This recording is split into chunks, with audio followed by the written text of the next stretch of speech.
Okay, I'm going to walk you through how to do the Chapter 3 apply, because it gets a little tricky if you don't have any kind of basic knowledge yet.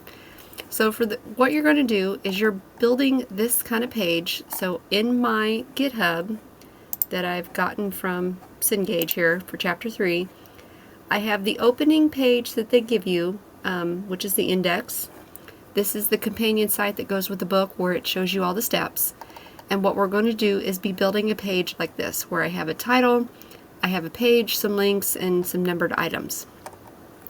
So the first step, when it says open the index file, this is usually already opened for you by default, and you're going to put your name, date, and the file name in a specific format. So I've done that here. This is a comment because of the exclamation point and the arrows here. It's not really part of your code, it's like a hidden note within the coding. Once I've typed that and I click this, it's going to tell me if I passed or not. So I've done something there because I'm doing this step by step by step, or task by task by task, to check it, because it seems to work better that way. So I've put my name here. Let's go down to step 2. I'm going to put the name of this image here, which it is included in your files over here because it pre-opened. And what this said was go down to the header element here, and you needed to put in this line of code where you are putting the image source, and the proper name is here, an alt text, so when somebody is a low vision person and they're using a screen reader, it's going to read this text to describe the picture. And although it's a little hard to see, you also need to put the height and width so that picture will be in the same format as size, because it can be any different size. So we've checked that, and now that step 2 is done. Step 3 is add relative links. So these are hyperlinks. So you're going down into the nav element section here, and it gave you the pages that it was going to link to, and these are actually already in this file for this project. So these are the proper names that you're going to make a horizontal reference to, or a hyperlink, and you're going to put it in there. And see, my colors are working because I have brackets in the right place. See, if I misplaced a bracket, everything kind of changes afterwards. So that's how you can debug something.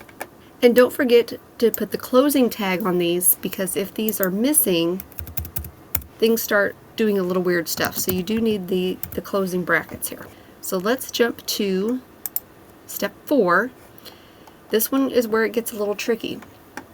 So you are going into this section here, and this whole section is going to be a div element that you're going to name template. Now there's another section down here that's semantic, so it's really looking at these two sections, because if you go all the way back up to the page, you see that there's a section of text here and a section of text there.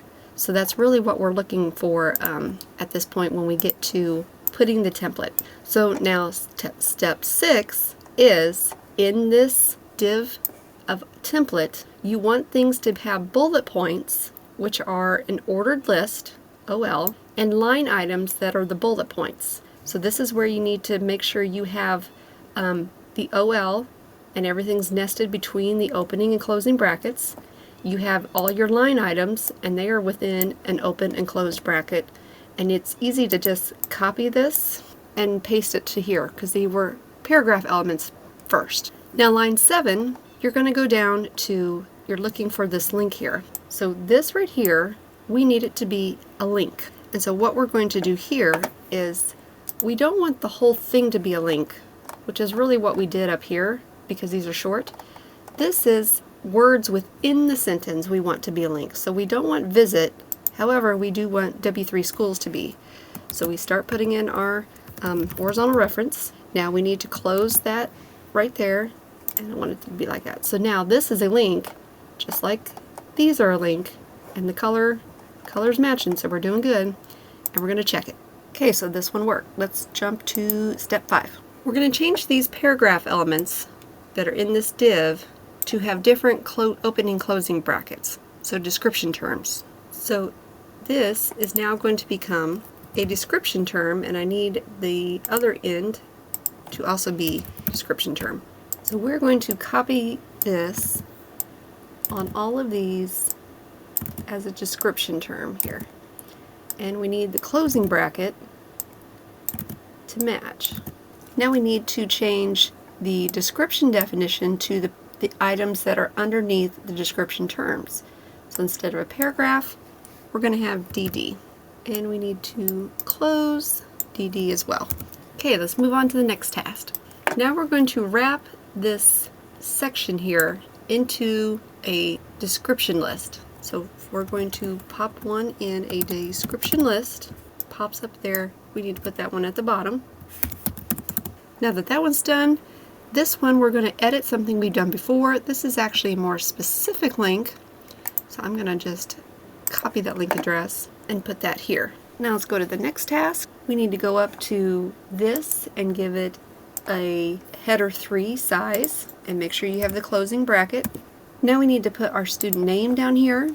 We're going to click on the CSS file over here, put in our name, and put our name down here. We also need to add the same image from task 2 and task 3. So if we go back to the index page, it's going to open over here, and I can grab this. I can grab the links.